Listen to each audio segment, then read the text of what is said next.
For this week's deck profile, we're taking a look into the future, but not in the way you might expect. Future Hands has been a presence in the meta since the release of Temporal Forces, aiming to use a combination of Iron Crown EX and Amp You Very Much to take additional prize cards and win games fast. But with only 120 base damage, a hefty energy cost, and some inconsistency setting up, Future Hands has fallen out of favour in the past few months. I do love the future Pokemon though, so I still wanted to find a future-based deck that I enjoyed, and I found my answer in Iron Leaves EX. Two things about this card give it an edge that Iron Hands is missing. Firstly, the ability Rapid Vernier allows Iron Leaves to immediately move to the active spot when you place it onto the bench, and then hoover up all the energy it needs from anywhere on your field. That means rather than having energy sitting on an Iron Hands that can easily be gusted up and killed, you can spread your energy out and only move it onto Iron Leaves when it's time to attack. The second benefit to this card is its Prism Edge attack, sporting a beefy 180 damage. This makes hitting key damage ranges like 220 or 240 much more attainable, and with a full setup allows you to hit for 280 damage, which is enough to take out a V-Star. While Iron Crown EX is obviously required for the deck to function, the final piece of the puzzle was Teal Mask Ogerpon. With Teal Dance allowing you to accelerate grass energy easily and drawing you tons more cards, it's incredibly easy to set up an Iron Leaves attack in a single turn. Let's take a look at the deck list. Here's the list I'm currently running after the Prismatic Evolutions release. I would like to stress though, I don't necessarily think this is the best possible list. The deck has a ton of options of different tech cards and different ratios, so once you're familiar with how it plays, you can definitely tweak things to suit your playstyle, the meta you're playing in, and how much consistency you're willing to risk to fit in more tech cards. To give you a better idea of what I mean, let's zoom in on some specific chunks of the deck. Naturally, the Future package involves the Future cards. Shocking, right? Iron Leaves EX is the star of the show, but you don't necessarily need to max out on it. Anywhere from 2 to 4 copies works, but the less you run, the more recovery you'll need. Personally, I find 3 to be the sweet spot. 4 copies of Iron Crown EX are mandatory, each providing an additional 20 damage to your future Pokemon's attacks. I ran 3 for a while in real life as I only owned 3, but the extra 20 damage does come up a lot more often than you'd expect.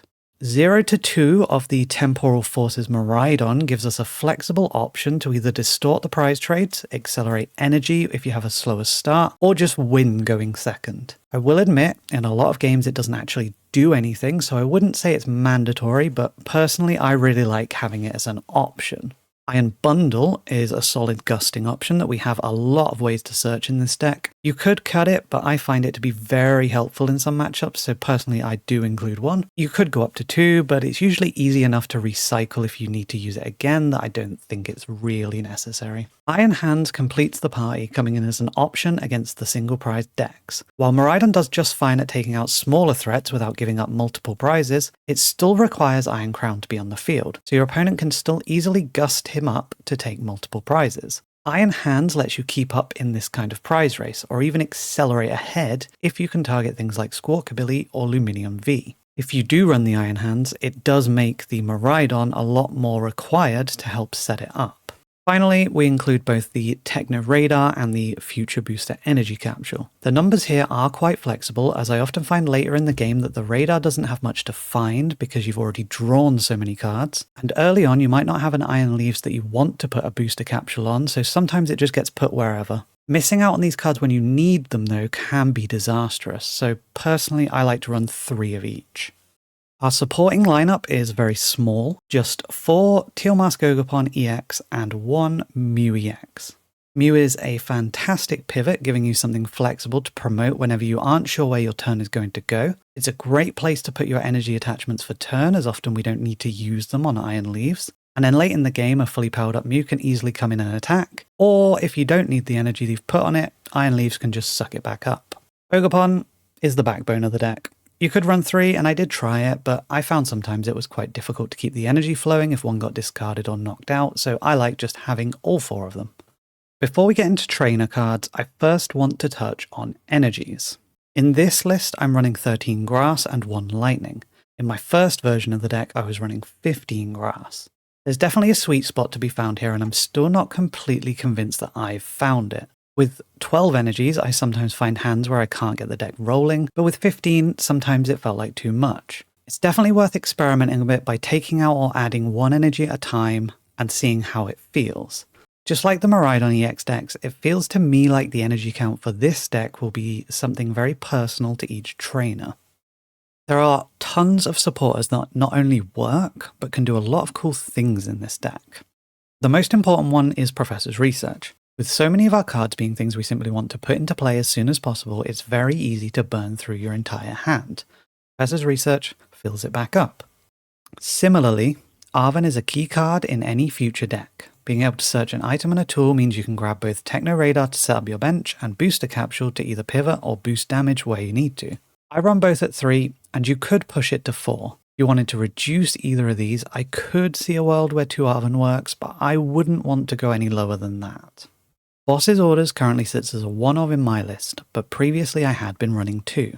It's a very important card as sometimes you'll need to gust in a Pokemon with lower HP to keep taking knockouts, but there are a ton of other support options that can be very useful to the deck, and we have to make cuts somewhere. We also have both Iron Bundle and Prime Catcher as alternatives, so I don't feel terrible for running less of this. The rest of our supporters are all interesting options that you could run 0 to 2 of depending on what you want the deck to be able to do.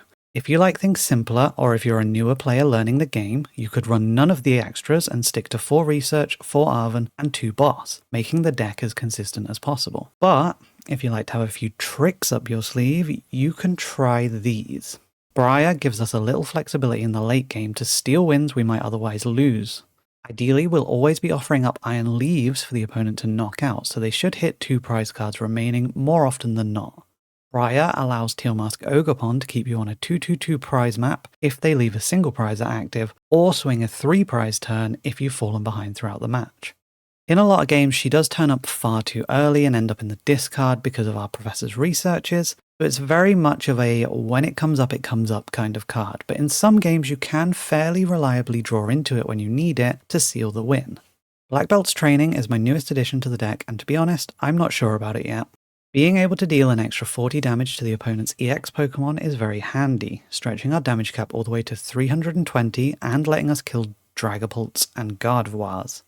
In most metas, the only bigger thing you'll see is Charizard, and we already hit that for weakness, so this single card can really give us the knockout potential against any deck.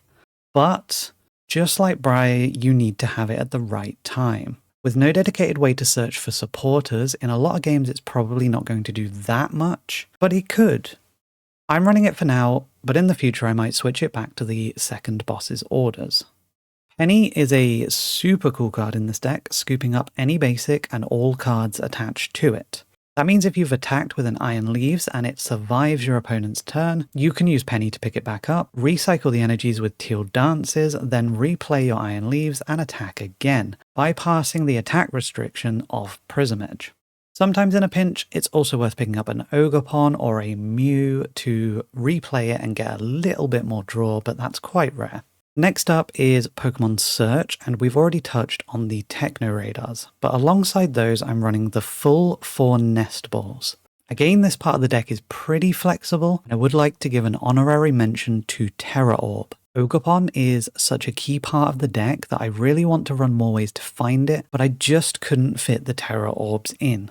But if you're willing to drop some of the tech supporters or a little bit of energy, you could run a couple of Terra Orbs to make the setup even more consistent. The other ball I've recently cut from my list is the Hisuian Heavy Ball, and again, I'm not completely convinced by this change.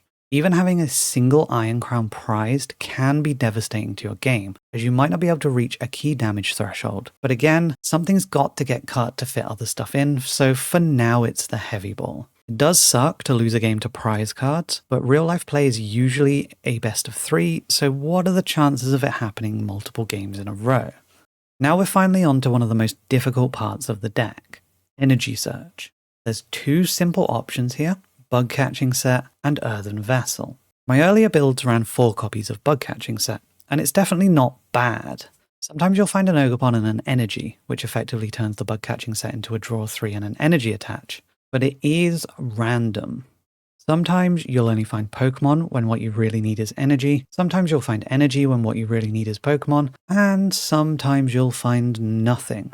I really enjoyed using Bug Catching Set, but ultimately I found that it was letting me down too often to keep, especially when we're running so many non-grass Pokemon. Earthen Vessel sacrifices the ability to find Pokemon for much more consistent energy search. Running this is what makes me want to run Terra Orb. With Arven, we're practically guaranteeing we can get the energy whenever we want it, but we need to have the Ogerpons. For now, I'm running 2 Earthen Vessels, but again, this is very tweakable. If you're very lucky, just run the bug catching sets. They'll just always get you what you want. But if you love consistency, Earthen Vessels is probably the correct choice. Or mix and match, do some of each, it's flexible. In such a fast-paced deck that also runs a bunch of cards that discard other cards, recovery is very important. Deciding exactly what recovery to use, though, is another matter. Night Stretcher is a great option, letting you grab back Iron Leaves or Ogerpons that have been knocked out, or grabbing an energy to draw when you haven't got any other options. Energy Retrieval is less flexible, only getting energy back, but you get 2 for the price of 1. Finding the balance between these two will come down to your own personal feelings and the kinds of decks you're playing against. You could cut one completely and run more of the other, or stick to a mix of the two.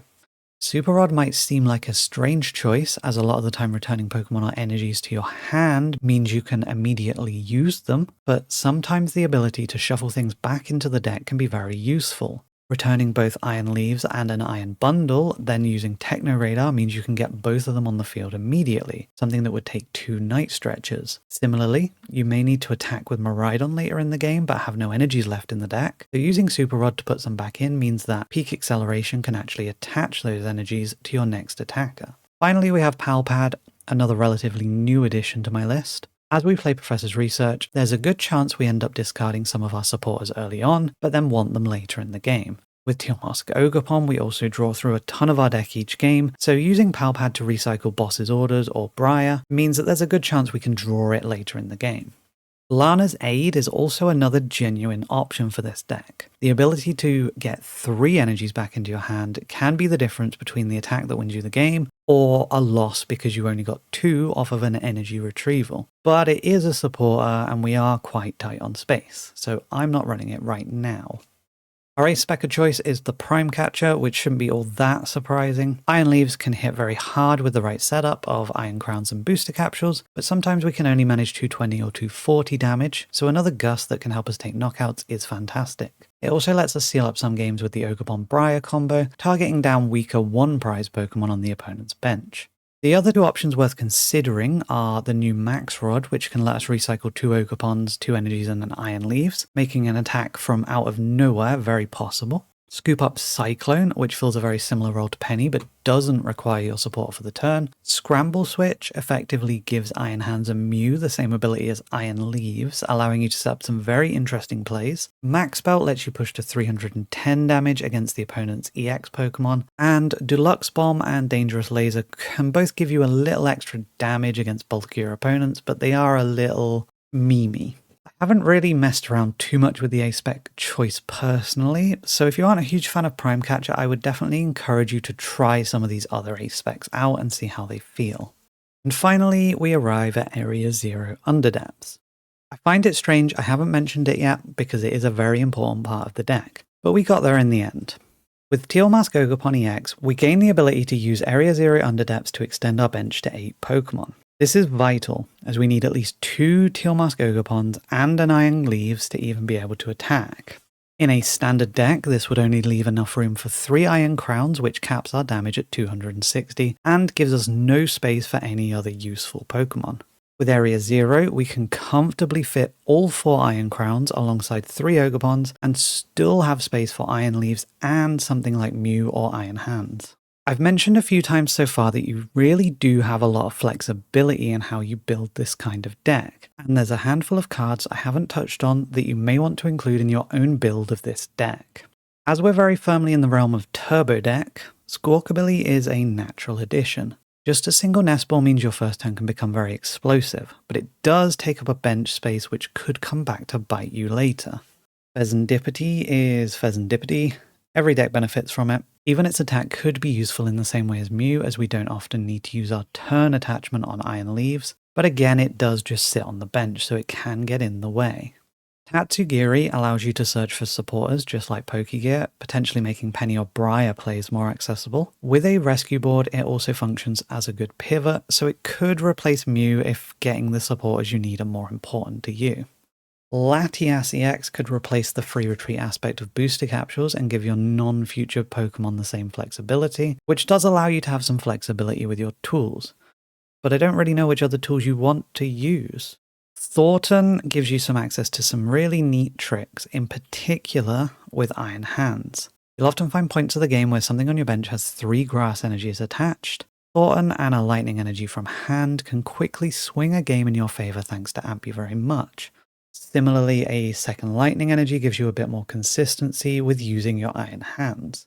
Lost Vacuum is a solid addition if your meta is filled with Gardevoir, being able to take an extra knockout on something like a Drifloon. Luminion gives you an option to find specific supporters when you need them, but we aren't running Ultra Balls, so we don't have a way to find Luminion, so it's a bit weird. Cyrano gives you an alternative way to set up, which could be very relevant if you're seeing a lot of Budew in your area. Iono or even Brassius could replace the Professor's Researches if you aren't a fan of discarding things early on. And Call Bell is a card that's popped up in some tournament decks, allowing you to reliably get the support you want on your first turn. But if I was going to run this, I'd probably want to run 4 to make sure I see it, which means cutting something else, so it's a bit weird. As I said, very flexible, tons of options. Definitely worth spending some time trying out small changes and figuring out which cards you like and which ones you don't. As this is a turbo style deck, there really aren't any super interesting combos to cover. Instead, I want to focus on a few specific aspects of the deck that can help you navigate games. The first thing is boosts. This deck has access to 7 different boosts of 20 damage. Iron Crown stacks with itself and gives up to 4 different boosts of 20 damage. Booster Capsule is another boost of 20 damage. And Black Belt's Practice is a boost of 40 damage, but to keep things easier it's often better to think of it as 2 boosts of 20 rather than 1 boost of 40. That means you need to be constantly tracking throughout the game how many boosts you'll need to hit different targets. To hit the sacred number of 220 damage, you'll need 2 boosts. This could be a crown and a capsule, 2 crowns, or just a Black Belt's Practice. 240 damage requires 3 boosts, so 3 of the future cards or Black Belt and 1 future card. Then the next relevant damage number is usually 280, which requires 5 boosts, the entire future package of 4 crowns and a capsule, or the Black Belt alongside 3 future boosts. And finally, the damage cap of 320 requires all 7 boosts of 20 damage. Keeping these different tiers of damage in mind is crucial when you play this deck, as it informs the decisions you make on each turn. You only need to find 1 more boost of 20, then Arven can get you a booster capsule and then something else useful. If you need 2 boosts, the Arven will have to get you a Techno Radar and a booster capsule so that you can search for an Iron Crown. The other aspect I want to touch on is Miraidon. Often you might start with an Oops All Future kind of hand, which looks very similar to playing a Future Hands deck. In those decks you'll use Arven for Techno Radar and Capsule, get Crown and Iron Hands, then attack with Miraidon to start charging up your Iron Hands. Then your opponent will usually just gust and kill your Iron Hands, taking the energies with it. As we don't need the energy on Iron Leaves ahead of time, we can grab 2 Iron Crowns with the Techno Radar, which makes Miraidon hit even harder, then place 1 Grass energy on each Iron Crown.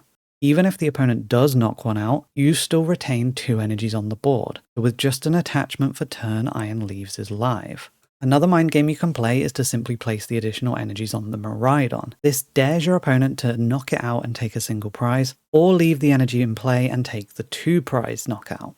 If they do knock out the Miraidon, an energy retrieval can quickly recover the energies and you've already upset the opponent's prize map. This time we don't really need to talk about rotation, as my current list is completely rotation safe. Obviously, if you use things like Heavy Ball or Thornton, you will need to make some changes once those cards leave the format, but there are so many good options it shouldn't be too difficult. It's a very fun deck that lets you draw tons of cards, get loads of energies in play, and build some big flashy boards. So if you've ever enjoyed playing the Future archetype, I definitely encourage you to give this a try. Similarly, if you're looking for a relatively competent deck but aren't a fan of any of the current top decks, this could definitely be something to take to locals. If you do try it, definitely let me know how it went for you in the comments. What build did you settle on, and are there any cards I didn't even think of that work great in the deck?